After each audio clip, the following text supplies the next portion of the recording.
The book I'm going to read today is Paddington and the Christmas Surprise. One Christmas, Paddington announced he was taking the Brown family to Barkridge's store to see Santa Claus. It's very good value, he explained. Apart from meeting Mr. Claus, there's a sleigh ride through Winter Wonderland, and you get to visit his workshop at the North Pole. We might even see where he makes his marmalade.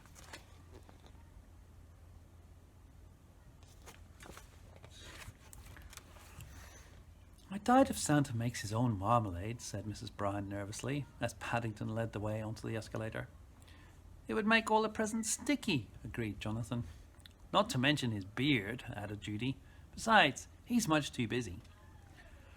That's more than you can say for Barkridge's, remarked Mr. Brown gloomily, as he brought up the rear. There's hardly anyone here.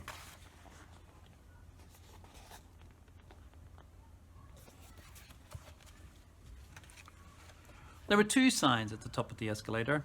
One pointed to Santa Claus and one pointed to Winter Wonderland. I think I may visit Santa Claus first, announced Paddington, in case the sleigh gets stuck in the snow. He got down on his paws and knees in order to get a better look and make sure it wasn't too deep.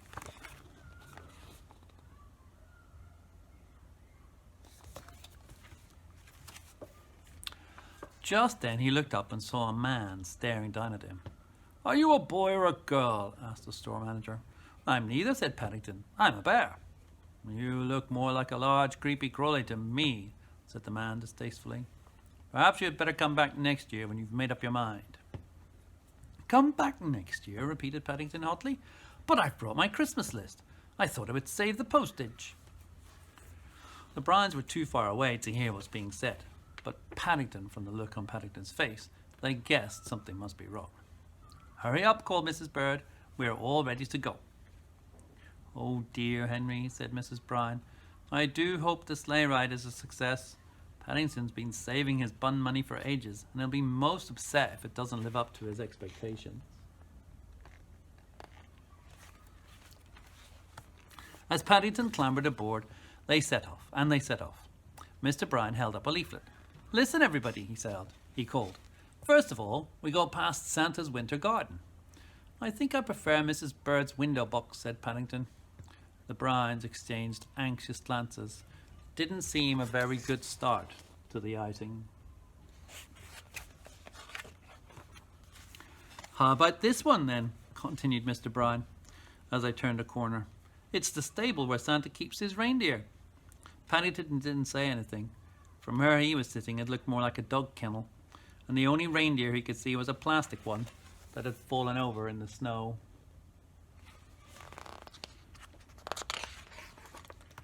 Next, Mr. Brown pointed to a very tall tower with a flashing light at the top.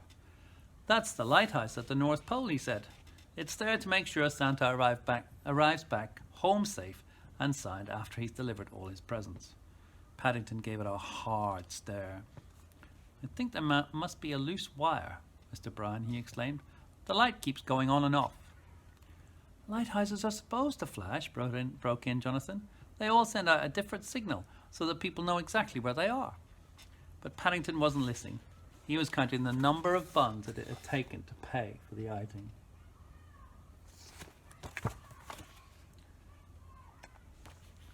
Now, this might be more interesting, Mr. Brown tried to strike a cheerful note as they drew nearer to a big house with mechanical figures moving behind every window. We're about to enter Santa's workshop. Look at the elves, called Judy. She turned round in order to explain elves to Paddington, but as she did so, she gave a cry of alarm, for he was nowhere to be seen.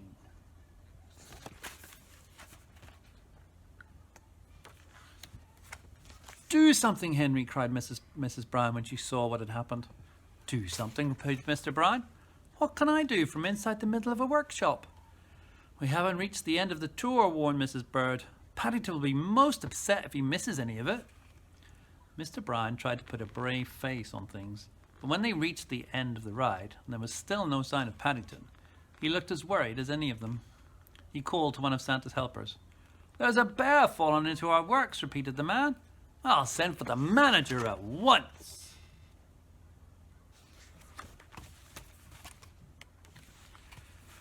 Bear? Exclaimed the manager. Did I hear someone say bear? If it's the one I met earlier, I'm not surprised he's missing. A troublemaker if I ever saw one. Blue duffel coat, old hat. I'd recognize him anywhere. Leave it to me. I'll find him. We're certainly not going until you have, warned Mrs. Bird. And what's more, if I know that bear, he'll be wanting his money back. No one has ever asked for their money back before, wailed the manager. Well, there's a first time for everything, said Mrs. Bird.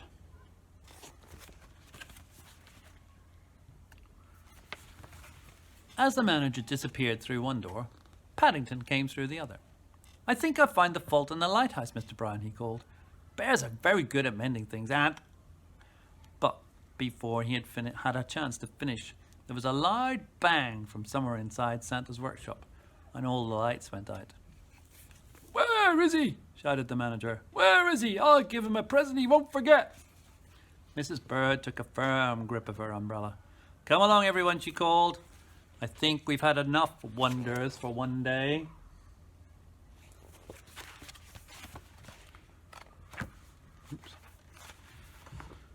"Paddington certainly hit the headlines," said Mr. Brown at breakfast the next morning. "Listen to this. Strange goings-on in London store." "One thing's for certain," said Mrs. Brown. "We shan't be allowed into Barkridges again in a hurry." "I don't know," broke in Jonathan. "Listen to this one. Crowds flock to Santa's workshop. Search for mystery bear goes on." Everyone was so busy reading the newspapers that they didn't notice Mrs. Bird leave the room. She had an important telephone call to make.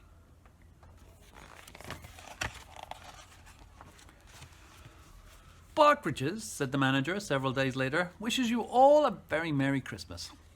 Ever since this young bear first honoured us with a visit, we've had queues outside our store. It's quite like old times." He turned to Mrs. Bird. "And thank you, dear lady, for telephoning us when you did. Perhaps I could do some more repairs for you," said Paddington hopefully. "I don't think that will be necessary," said the manager hastily. "Besides, Santa is waiting to see you. He has a free sleigh ride for you."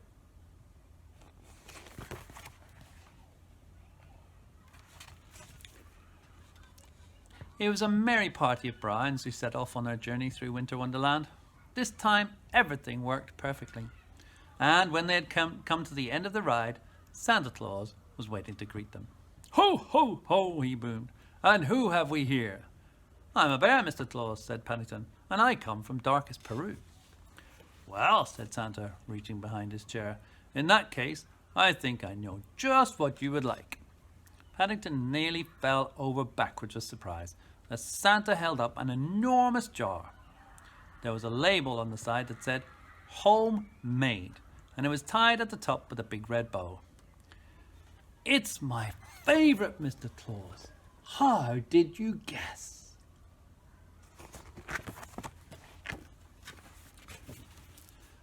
Mrs. Bird's face went pink as Santa gave her a knowing smile.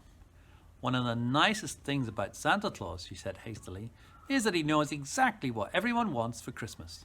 That's what makes him so special." "And he makes his own marmalade," said Paddington happily. "I knew he would." All right, I hope you enjoyed the story of Paddington and the Christmas Surprise. We'll have some more stories for you again soon.